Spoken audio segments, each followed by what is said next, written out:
Bienvenue à tous, merci beaucoup de m'avoir rejoint aujourd'hui.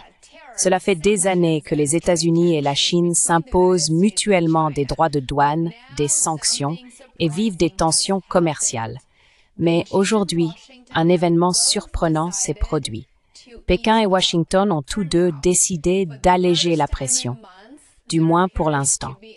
Pour la première fois depuis des mois, il semble y avoir un véritable signe de désescalade dans la guerre commerciale entre les États-Unis et la Chine. C'est donc une excellente nouvelle. Très rapidement, car c'est important. Pour rappel, le mois dernier, à huis clos à Londres, des négociateurs commerciaux des deux pays sont parvenus à un accord discret mais crucial qui sert actuellement de cadre pour lever les restrictions à l'exportation sur des biens industriels clés. Et désormais, les deux parties mettent en œuvre cet accord cadre.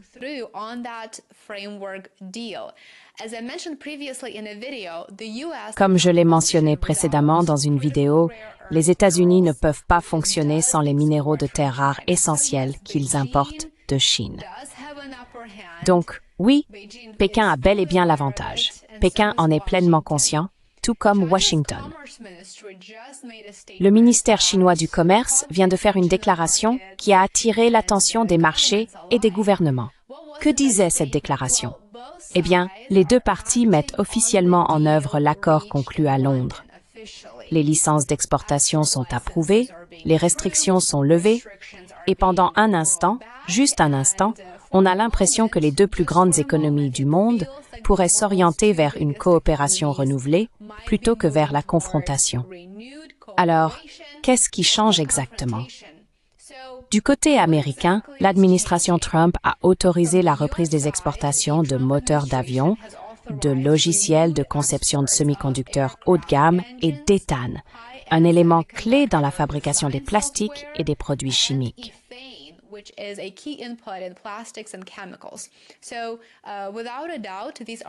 Donc sans aucun doute, il s'agit d'exportations de grande valeur et de haute technologie, et leur retour sur le marché chinois signale un changement, peut-être pas encore en termes de confiance, mais en termes de pragmatisme.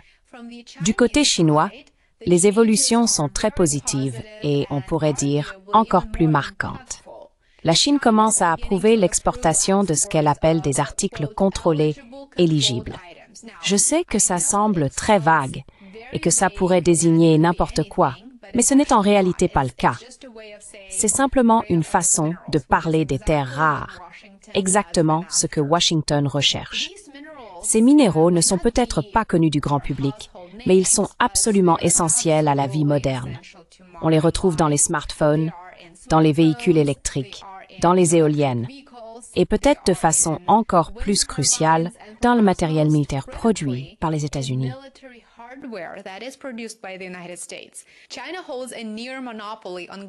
La Chine détient presque un monopole sur la production mondiale, et cela s'explique par ses capacités de production, que les États-Unis ne possèdent pas actuellement, comme je l'ai expliqué en détail dans une récente vidéo. C'est donc grâce à ces capacités de production que la Chine est le leader de l'industrie. Depuis décembre, la Chine avait restreint les exportations de terres rares, renforçant ainsi son emprise et mettant la pression sur les fabricants américains et européens qui dépendent de ces ressources. Et bien sûr, c'était une réponse aux restrictions commerciales imposées par les États-Unis et l'Europe à la Chine, une sorte de miroir de ce que faisaient leurs adversaires. Cette pression s'est donc atténuée, mais elle n'a pas disparu. Cela reste un levier, c'est toujours un atout dans les négociations, et cela continuera de l'être.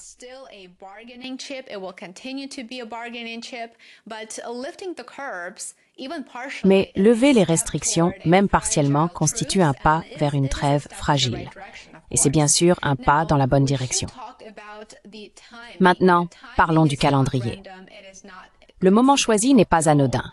Ce n'est absolument pas une coïncidence. En avril dernier, la guerre commerciale a atteint un nouveau palier. Les droits de douane des deux côtés ont grimpé à plus de 100% dans certains cas. Les politiques de l'administration Trump ont poussé les deux économies vers la confrontation. Mais depuis, les deux pays ont légèrement reculé. Rappelez-vous, il y a toujours cette pause de 90 jours sur les droits de douane. Les États-Unis ont abaissé leurs droits à 55%. La Chine a répondu en réduisant les siens à seulement 10%. Cette récente décision concernant les restrictions à l'exportation semble s'inscrire dans la même logique.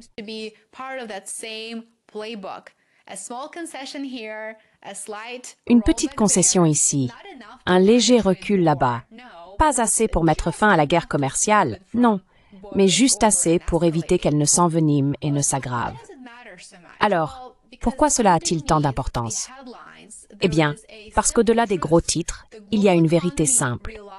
L'économie mondiale dépend de la coopération entre les États-Unis et la Chine. Peut-être que Trump se rend maintenant compte que les relations internationales sont vraiment très différentes de la réussite dans l'immobilier.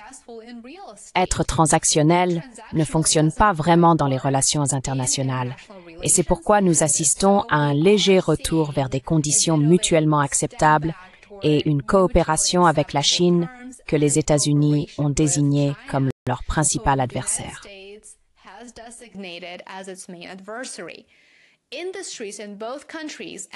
Les industries des deux pays, et au-delà, sont bien sûr profondément interconnectées. Les entreprises américaines de défense dépendent des terres rares chinoises pour fabriquer des systèmes de vision nocturne et des munitions intelligentes.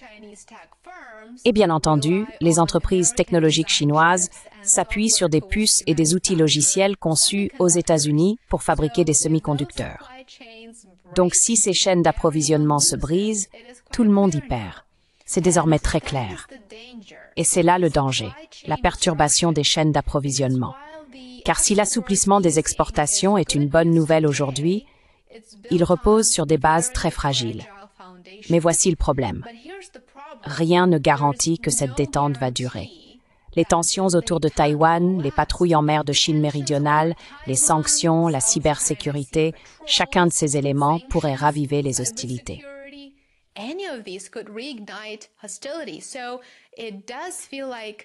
On a donc l'impression qu'il ne s'agit que d'un répit temporaire dans un jeu de pouvoir bien plus vaste et complexe. Et lorsque ces tensions ressurgissent, les outils commerciaux sont souvent les premières armes dégainées. Trump adore les droits de douane, comme nous le savons très bien, et il aime les sanctions économiques, qui sont un outil traditionnel de politique étrangère, non seulement sous son administration, mais pratiquement sous toutes les administrations. Les outils de politique étrangère tels que la coercition économique sont bien sûr une stratégie par défaut pour contraindre des acteurs étrangers à agir dans l'intérêt des États-Unis. Les interdictions d'exportation, les restrictions aux investissements, les retards dans l'octroi de licences, ils sont faciles à mettre en place, mais très difficiles à annuler.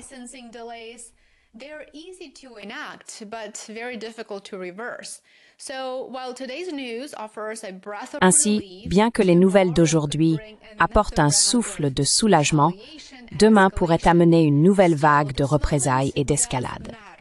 Pourtant, ce moment compte. Il compte, car il montre que même à une époque de grande rivalité entre puissances, la coopération reste possible. Il est devenu parfaitement clair que l'instrumentalisation du commerce, en particulier autour des technologies et des minerais critiques, a un coût extrêmement élevé. Les industries souffrent, les marchés réagissent, les alliances évoluent, les alliances s'affaiblissent. Et dans un monde confronté à tout, des conflits croissants à la régulation de l'IA, la guerre économique ne fait qu'aggraver les choses. Peut-être pouvons-nous nous en passer. Espérons-le. Mais encore une fois, ne retenez pas votre souffle.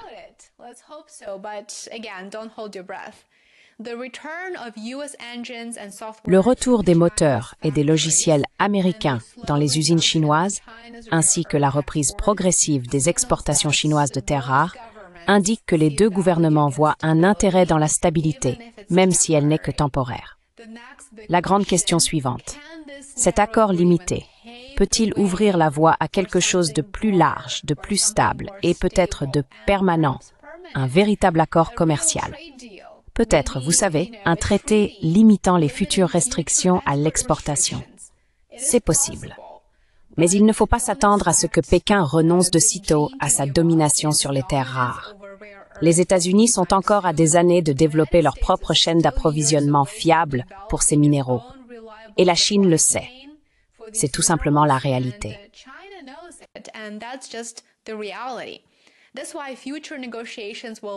C'est pourquoi les futures négociations dépendront probablement des terres rares et de ce que la Chine sera prête à concéder, sachant que les États-Unis n'auront d'autre choix que de revenir en demander davantage.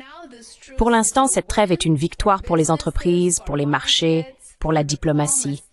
Mais c'est aussi un rappel que dans le commerce mondial, la paix est aujourd'hui temporaire et que chaque exportation peut devenir une arme lors du prochain round de la confrontation. Montrez votre soutien. J'espère que cette vidéo vous a plu. Like, abonnez-vous et partagez, cela m'aide énormément. Soutenez mon travail sur Substack et Patreon. Vous trouverez les liens ci-dessous dans la description de la vidéo. Et je vous retrouve très bientôt ici. À bientôt. I will see you back here soon. Bye for now.